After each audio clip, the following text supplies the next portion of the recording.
I am not shocked, I am not awed, and I will not obey. Welcome to Volume 8 of The Wade Forward. We're 48 hours approximately into the Trump presidency on January 22nd, 2025. And this is my first post-inauguration show. I want to frame things for you, people. And I want to talk about today's show is going to be how we can start to resist and fight back. But before I do that, I need to make sure that we framed what we're actually fighting for.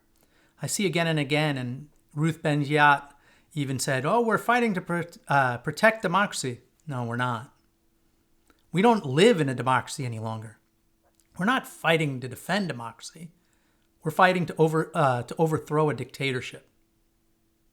Now, that may sound like hyperbole to some of you. But let me help you out here. First of all, if you don't think if you think we're still living in a democracy, that's because there are all these sentimental symbols and things that we're sort of rhetorically holding on to. You know, we still talk with reverence of the Constitution. Even Trump will say he's defending the Constitution even as he violates it. And that's the key. We no longer live in a democracy that follows the rule of law. And let me give you some examples of that. Going back to his first administration, there are numerous examples, but I'll tell you one of the most blatant that we just tolerated and didn't do anything about. The Emoluments Clause to the Constitution spells out that you can't profit from a government office. Yet, Trump with his hotel and, everything he did was a grift to put more money in his pocket. Think about the foreign potentates and lobbyists who are encouraged to stay in his hotel and effectively, put money in his pocket in return for government favors. Yeah, we all know how that worked. And we all just said, I don't think we can really enforce the Emoluments Clause, so we're just going to pretend like it didn't happen. Of course, we all know what happened. It happened in broad daylight. That's how he's seizing power. That's how it's part of a dictatorship. And then we need to talk about two failed impeachments. Failed impeachments that everybody knew he was guilty of his perfect phone call, and everybody knew he was guilty of insurrection, but the Republicans decided we're just not going to go there. We're going to stay loyal to dear leader. Then how about the insurrection itself, right? I mean, we all watched on TV. We saw his speech. We saw him, demanding that people go and fight for their democracy or you won't have a country. We saw him then laugh and giggle and watch the TV and do nothing as the Capitol was attacked and people's lives were in danger. In fact, people actually lost their lives. But then we just allowed, and we all talked a big game then, but, Mitch McConnell said, yeah, he's clearly guilty, but let's not impeach him because, we'll let the law, civil law, hold him accountable. And then we all saw how that went. Then when, Merrick Garland waited too long and Republicans had changed their tune and suddenly they didn't really want him held accountable and they started to deny that he'd even been part of an insurrection. Yeah, great. And then how about Judge Cannon, MAGA Judge Cannon, and MAGA SCOTUS, MAGA Supreme Court Justices of the United States, who've literally made up law out of whole cloth from the bench to do anything to protect him and cover up his many crimes, including stealing classified documents, including many that were labeled top secret and compartmented and code word protected.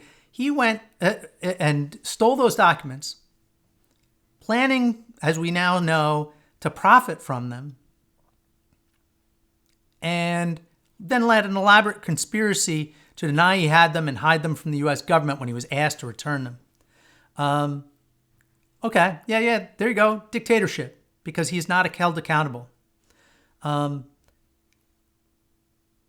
then our blatant failure as a country to in allowing him to run again. He's clearly an insurrectionist. We all know it. Yet we didn't enforce the protections in the 14th Amendment that clearly state that somebody who's an insurrectionist and violated their oath cannot ever again hold a federal office. What did that mean? If that didn't apply to Trump, what does? And then the plurality of Americans who voted, the plurality of voters in this election, who, knowing all that, and knowing how deeply unfit he is for office, nevertheless reelected him because he hates the same people they hate, right? And because he is a strong man, and they like that. And then we could talk about the news outlets, which as soon as he became president-elect, and in fact, some even before, hedging their bets and afraid of a Trump administration, started bending at the knee and changing their coverage and their editorial policies to benefit him and to please him. ABC refusing to win a case that it would have won, and the Washington Post no longer endorsing and pulling political cartoons that are unflattering to Trump, and the LA Times suddenly saying that it's going to be more balanced and bringing in lots of conservatives and refusing to endorse. And and then there's Trump out there openly fanning those flames, threatening to use the full power of the government to punish news outlets that say things he doesn't like, suing every news outlet he can find. How many news outlets did President Biden sue? How many did President Obama sue? How many did George Bush sue? How many did George H.W. Bush sue? How many news outlets did Ronald Reagan sue? So there's your democracy, folks, right? But now I want to make it even more concrete for you, because I can't tell you exactly the date when we started living in a dictatorship. It was probably before January 20th, but there's no doubt of it as of January 20th. Trump swears the oath of office and swears to uphold the Constitution. And yet within hours of upholding that, or of swearing to uphold the Constitution, he violates that oath of office in at least 4 very blatant and destructive ways. Let's talk about the first, TikTok. The Congress of the United States, both houses, have passed a law on a bipartisan basis. Not that it should matter that it was bipartisan, but they passed a law saying that, if TikTok didn't meet these conditions by January 19th, that TikTok would be blocked and banned in the United States. What did Trump do? Even as president-elect, he basically circumvented that and told TikTok, you're still good. I'm going to spend 90 days and find some other way to save you. Even suggesting at one point that maybe the government will buy a huge interest in TikTok. Yeah, great. Give him an outlet that he would control. Even more, it'd be like Truth Social with a better algorithm. Okay, so that's one. I mean, you can't just set aside the laws of the United States, especially after they've been duly adjudicated in the courts, and the Supreme Court unanimously found that the law was constitutional. He just decides I'm not going to carry out my duty to faithfully enforce the laws of the United States just by fiat. I'm going to say, I'm not going to do that. Okay, there's one.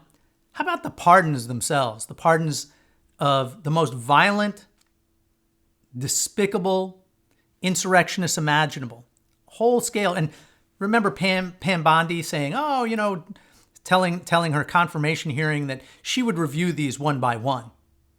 Yeah, well, I guess she didn't check with her Lord God and Savior, Donald Trump, because Donald Trump just pardoned them all. And she probably knew that. But she says what she says to need to get elected. This is who they are.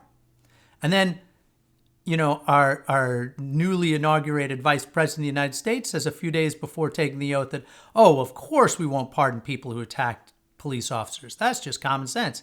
No, that's exactly what they did. Okay, so that's number 2. A complete abuse of a constitutional power. Number 3, this theory of impoundment. President Trump's, appointee, Douglas Vogt, who's being confirmed now. He thinks that the president has the right to decide what to spend and what not to spend of money that's appropriated by Congress. And that if Congress appropriates money for something and the president doesn't want to spend that money, he doesn't have to. Really, that impoundment theory has been tried a few times and completely been shot down by the courts. But I'm sure this time, the MAGA Supreme Court, that MAGA majority will be happy to rubber stamp it because they do whatever Trump wants. And then there's the most egregious of all, the birthright citizenship executive order by fiat he's going to basically just say, I'm not going to follow the 14th Amendment or the stare decisis, the history of how that's been obviously interpreted, because it's pretty damn plain that if you're born in the United States, you are an American citizen. No, he doesn't want to do that because he hates some of these people and wants to deport them. So there you have it. Within hours of being sworn in, gross violations of the Constitution. And we all just sort of sat on our hands and said, gee, what are we going to do about it? So that's what this show's about. It's what we have to do about it, because we're not protecting a democracy. We don't live in one any longer. It's about overthrowing this dictatorship.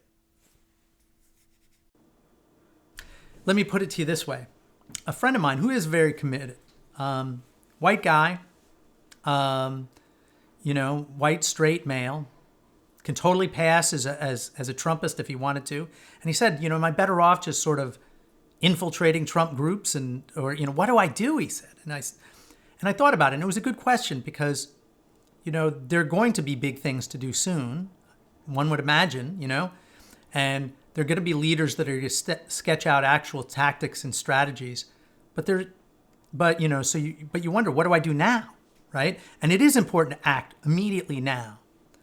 Even before we coalesce around a broader strategy and down to the littlest tactics, we need to stand up now and be counted, right?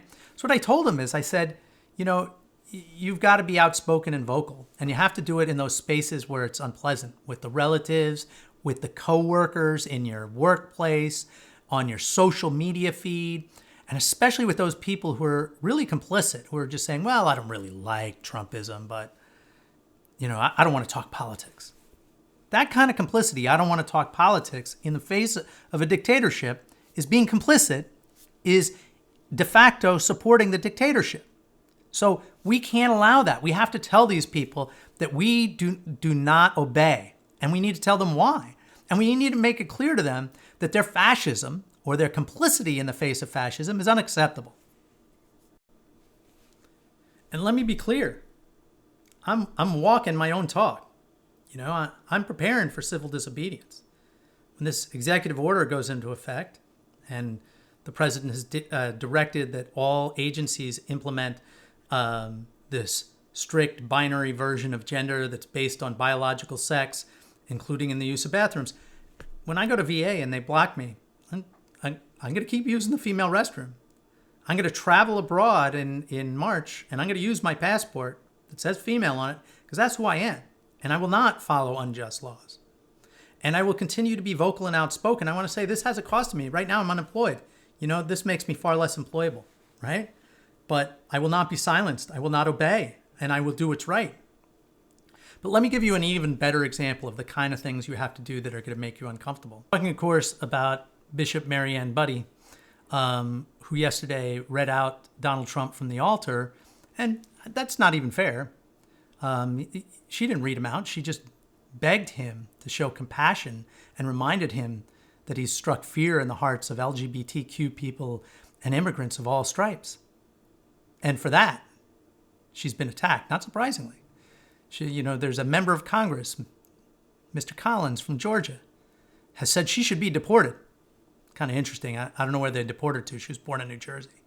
But think about it. A member of Congress says, let's deport this person because how dare they disagree with the president's policies and say it out loud. Oh, my Lord. Right? Again, dictatorship, right? But that's what's required. I'm sure she didn't look forward to that. I'm sure it was hard for her to do.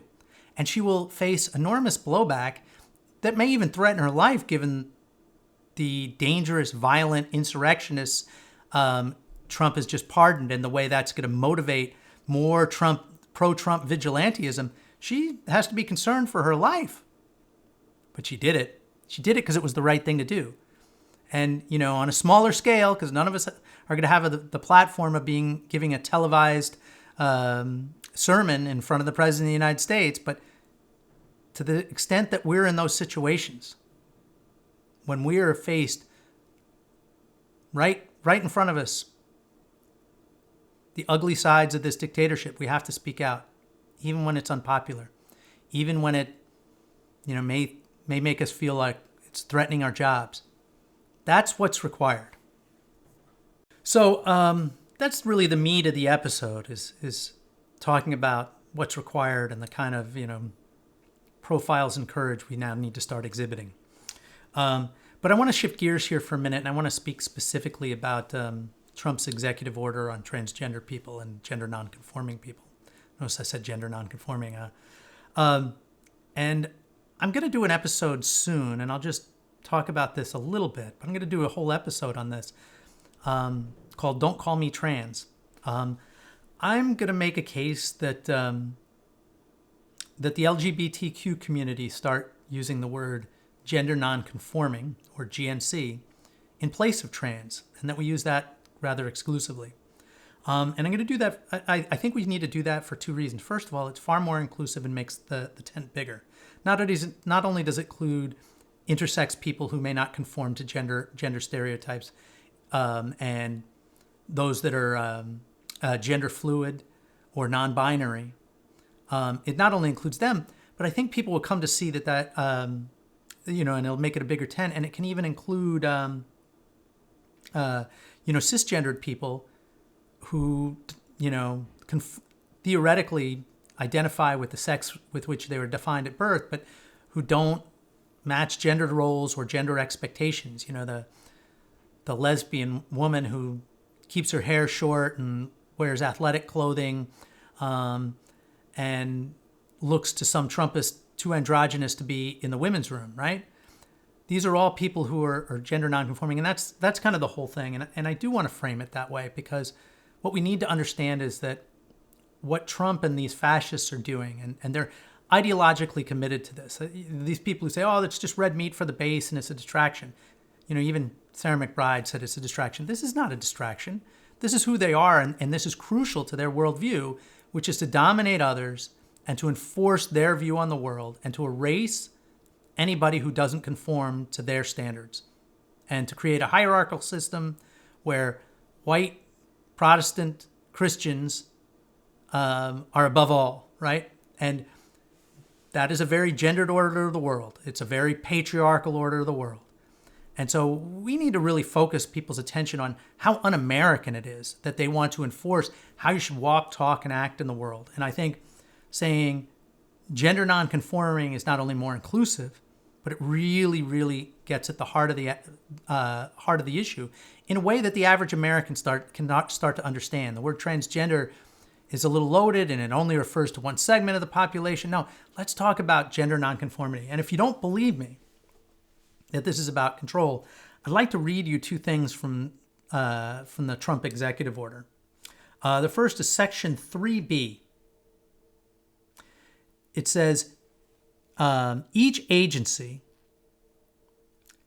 and all federal employees shall enforce the laws governing sex-based rights, protections, opportunities to protect men and women as biologically distinct sexes.